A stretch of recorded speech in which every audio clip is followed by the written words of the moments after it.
We are officially back on the source. 4-1 yesterday, 4-2 on Saturday. That's 8-3 on the weekend. Yo, we have been eating the last few weeks. Am I wrong? Let's keep it rolling. Only 6 games tonight, but there's some value here to grab another unit or two. Let's dive in. Welcome to the source. Hey, get the source. The source. The source. Hey, get the source. Real quick before we start, only 6 days left to enter the NBA playoffs handicapping competition. I'm going to put the link in the description for this video. Prizes, I'm talking $5,000 in cash. Going to be a lot of people in it. Heavy competition. I will win. Make sure you use promo code SAUCE because I did say if I don't win, it's going to be someone from my squad that wins it. So make sure you use promo code SAUCE to join that before the playoffs start. First game up is Hawks Wizards in Atlanta. This line opened Atlanta -6, and early bets actually favoring Washington, but the sharps are on Atlanta. We got 58% of the money, even though the public's on the Wizards. 58% of early money is leaning towards the Hawks. Check out the weird line movement though. This line goes all the way up to 7.5, then up to Atlanta -8, even though there's not a crazy amount of money in on the Hawks. Is this a trap? Are the books trying to trap us into betting the Wizards here? Now, Bradley Beal is out, but we knew Bradley Beal was out last night before the line even opened, so that's not the reason. I don't know why this line jumped so high, but we're looking at Atlanta -8 now. This sucks, man, because I don't want to lay 8 points to the Wizards. They've been playing really well recently. They're also really good against the spread with the rest disadvantage. Hawks have 3 days rest here. Wizards are only on 1 day's rest. And the Wizards usually clean up. Wizards on back-to-backs or on shorter rest are really good against the spread. But I can't ignore the truth. I can't ignore that 2-week stretch at the end of March, early April, when Bradley Beal was out for the Wizards and they were playing some of the worst basketball of the entire season. They did not look great. They played a really easy schedule. Go look it up. Their schedule from like the end of March to early April, they were playing easy teams and going below 500. Give me the Hawks -8 here, and I'm gonna throw it on the menu, but I don't absolutely love it. VIPs, make sure you check your sheets because there's a chance this one doesn't even make the 3-game plan. But it is on the menu for now. And Hawks -8. Anything changes, Twitter, Instagram story, Facebook, next game. Next up is Cavs Pacers in Cleveland. This line opened Cleveland +6.5, but goddamn, it's all the way up to 8.5 now because look how one-sided the action is in this game. Money is absolutely pinned on the Pacers all morning. I hate to just follow the entire world and bet Indiana here, but I have to in this situation because they're right on this one. Cleveland has looked so bad recently. They've looked so bad. Kevin Love sucks.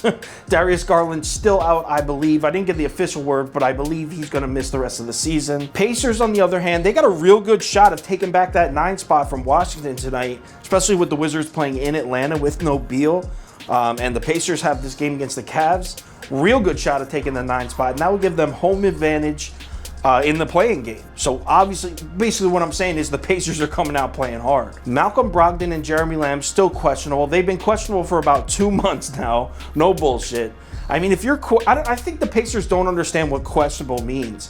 Questionable means like it's 50-50 on whether you're going to play. I mean, how are they questionable a month ago and still questionable today? Whatever. Give me Pacers -8.5. Putting it on the menu if anything changes.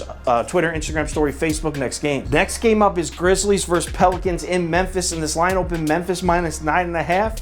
Early bets and early money is on New Orleans though. Money stays on the Pelicans through most of the morning, and then closer to noon, later in the morning, consensus line drops from 9.5 down to Memphis -9.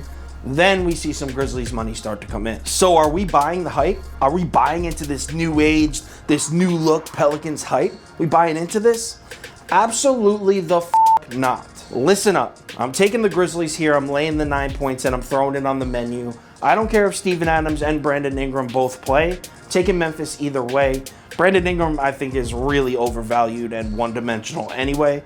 But whatever. I know Lonzo Ball's been playing good basketball recently, not taking that away from him. And if you want to make an argument against me saying Lonzo Ball's going to go toe-to-toe with John Morant and maybe cancel each other out, you know what? I'll even give it to you. I don't think he's quite quick enough, but I'll give it to you. But these Pelicans wings have no answer on either side of the court for Dylan Brooks. Dude is an absolute Wolverine on the court. He's become one of my favorite players this year. Everyone else has been betting and hitting Memphis, putting their, like, oh, I'm putting my faith in Ja Morant. I'm betting the Grizzlies. I've been betting Memphis, putting my faith in Dillon Brooks. Dude's been playing out of his mind all year. Pelicans will have no answer for Dillon Brooks on either side. You know what? Both the Grizzlies wings, actually. Dillon Brooks and Kyle Anderson. Pelicans aren't going to be able to stop either of them, and both of them are going to give the Pelicans problems on defense as well. On offense, they both shoot the three, they both can get to the basket, and on defense, they both play great on-ball defense.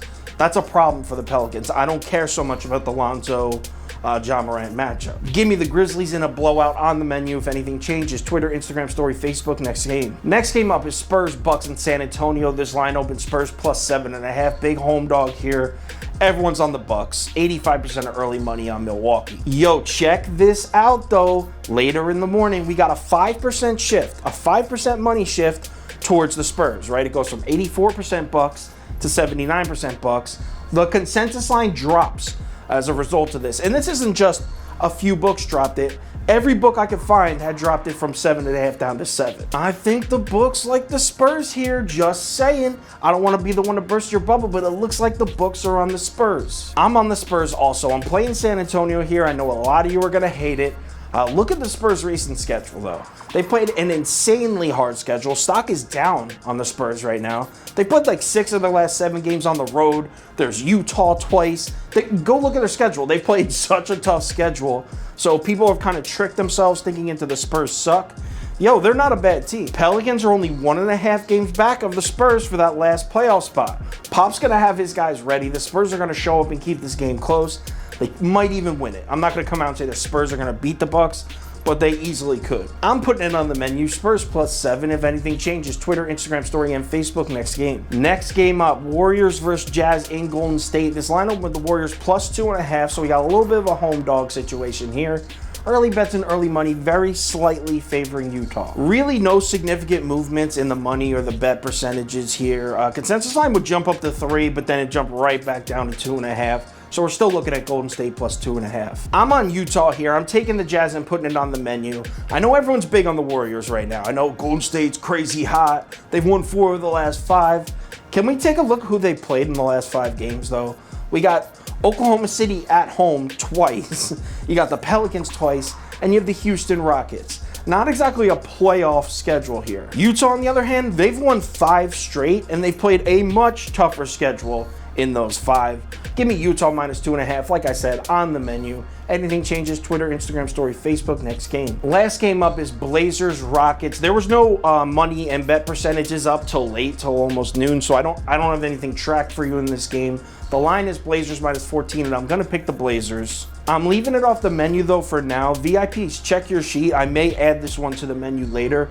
I really need to dig in and do some more research. The Rockets have been surprising us recently, so let me look into the analytics for the last few games for the Rockets before I make a decision. But as of right now, Portland minus 14, not on the menu. Anything changes, Twitter, Instagram story, and Facebook. That's it for today. Just 6 games tonight, but there's still value. We can still pick up a unit or 2 tonight.